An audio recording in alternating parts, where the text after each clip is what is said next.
They called him the king of rock and roll. But long before the spotlight, the fame, and the legacy, he was just a boy. A quiet, humble Southern boy, with a borrowed guitar and a big dream.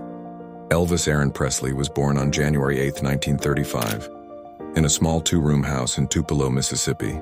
He had a twin brother, Jesse, who was stillborn. From the very beginning, Elvis carried the weight of being the only one. His family had little money. His father, Vernon, worked hard to support them. His mother, Gladys, was his biggest supporter, loving, protective, and always by his side. They moved often, sometimes struggling to make ends meet. But through it all, Elvis found comfort in music. Gospel at church, country on the radio, and the heartfelt blues of Memphis street performers. When the Presleys moved to Memphis, everything changed. The city was full of life and sound. Elvis soaked it all in. He was shy in school, a bit different from the other kids, but he had something inside him that wouldn't fade. A deep, soulful love for music. At age 18, Elvis walked into Sun's studio with a simple goal: to record a song for his mother. He wasn't expecting much, but that single moment would change his life and music history forever. Sam Phillips, the owner of the studio, heard something special, something fresh, something honest. In 1954, Elvis recorded "That's All Right." The song hit local radio and caught fire. People couldn't believe what they were hearing. It was new, exciting, full of heart. Elvis was blending styles, gospel, country, blues, and creating a sound that crossed boundaries and brought people together.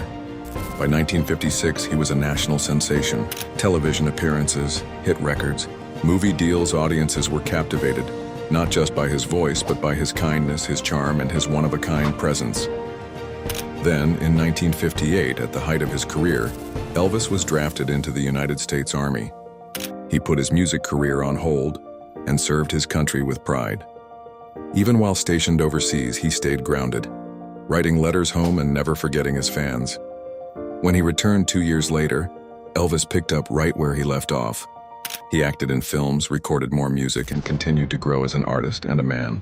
But by the late 1960s, the world had changed, and many wondered if Elvis's time had passed.